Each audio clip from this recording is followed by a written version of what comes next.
خب بچه یه مرور کنیم. رج قبل گفتم که اینجا به صورت 4 تایی میشه، اینجام که 2 تایی میشه. سر رجم که 4 تایی بود و زیرم از پایه‌های زیرم 4 تا شد. حالا میرسم رج جدید. سر رج دوباره پایه‌های از زیر 4 تایی، پایه‌های از رو 4 تایی، تکرار رج قبله. ولی این قسمتش نکته داره. تو این قسمت شروع میکنم که لوزی رو میخوام کم کم سرشو ببندم و دوتای اول با هم میگیرم تو این قسمت و دوتای بعدی هم با هم میگیرم، یعنی تبدیلش میکنم به 2 تا پایه از رو. پایه از زیر 3 تا از این ور این پایه های برجسته. دوتای اولش رو میزنم، سومی رو نمیزنم به خاطر اینکه میخوام روی اولی پایه برجسته از رو یه دونه قنچه 4 تایی بزنم. با 4 تا پایه 2 نصفه یه قنچه میزنم.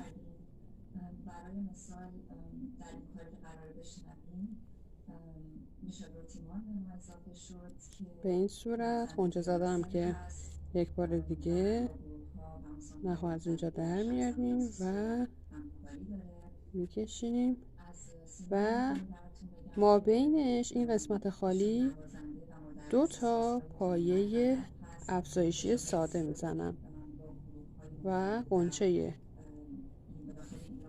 بعدی هم به این صورت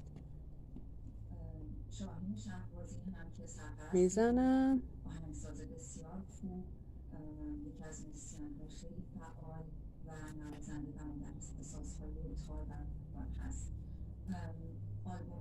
قنچه بعدی هم که زدم پایه از زیر کنارش رو نمیزنم به خاطر اینکه نقش میخوام باز شه و 2 تا پایه از زیر بعدی رو میزنم تا برسم به این لوزیا که 2 تاییش میکنم. این 2 تای اول با این 2 تای اول با هم میگیرم، 2 تای آخر با هم میگیرم و 2 تاییش میکنم. پس این رج هم به این صورت شد. قنچه ها رو زدیم و لوزی رو به این صورت جمع کردیم. سر رج تکرار رج قبل بوده. خب من رسیدم به این قسمت های سر.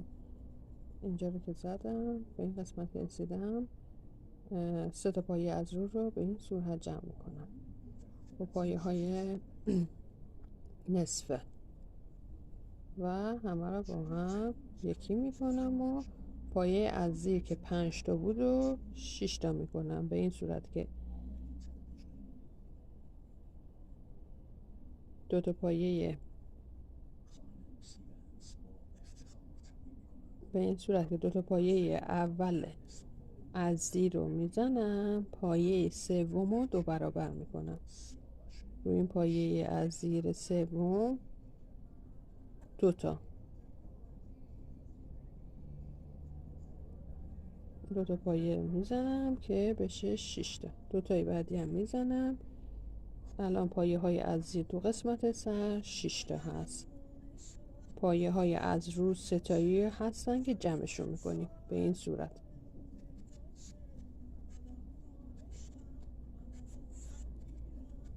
خب بس اینجوری میشه. این قسمت هم اینجوری. اینا رو میزنم تا رج های بعدی. خب بچه رج قبل من زدم، سر رج رو بستم. رج جدید همه پایه ها از زیره، دیگه نکته خاصی نداره. برای اینکه قطر کار رو زیادتر کنیم 2 ردیف یا 3 ردیف بستگی به خودتون داره، همه رو پایه های از زیر میزنیم. به این قسمت ها رسیدیم. به این قسمت اگر اینا جمع میشه یه پایه افزایشی میزنین که حالت کروی سر کار مشخص بشه. این دیگه نیاز به ویدیو تهیه کردن نداره. خب نگاه کنیم پایه های از زیر رو که همه رو میزنیم 2 ردیف یا 3 ردیف. حالا وقتی که 2 ردیف 3 ردیف زدیم به قطر به عرض مناسب شال گردن رسیدین، ردیف آخرش رو پایه های از زیر نمیزنیم. ردیف آخر رو یه دور پایه 2 ساده رو میرین. نگاه کنین چون پایه های از زیر حالت برجسته دادن یه حالت جمع میخواد بشه. برای اینکه این جمع شدگی ازش بگیریم ردیف آخر رو یه دور پایه های 2 ساده میریم دور تا دوره حالا من چون دیگه نخ ندارم، هر 5 تا استفاده شد، نخ ندارم، دارم از یه نخ دیگه استفاده میکنم که به هم دیده شه. همین که یه دور پایه دوی ساده رو میرم روش، برای اینکه دیگه کار تموم شه و همینطوری شال گردن رو ول نکنیم، بافت معکوس میزنم که هم یه حاشیه‌ای داشته باشه، هم جمع نشه دیگه، لول نشه. خب پس من ردیف آخر رو پایه ساده میزنم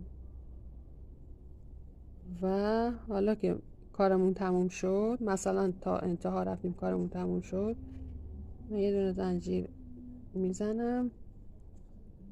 دیگه در حالت عادی از راست به چپ میریم دیگه. برای بافت معکوس من برمیگردم به این گیج باف بغل، رو یکم نگاه کنین، به جایی که به سمت جلو برم برمیگردم به گیج باف بغل و به این صورت شروع میکنم به بافت پای معکوس که یه حالت تزئینی داره و شال گردن ها در انتها قشنگ میکنه.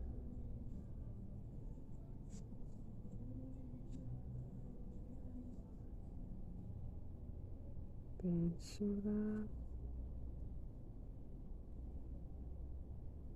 تا انتهای کار.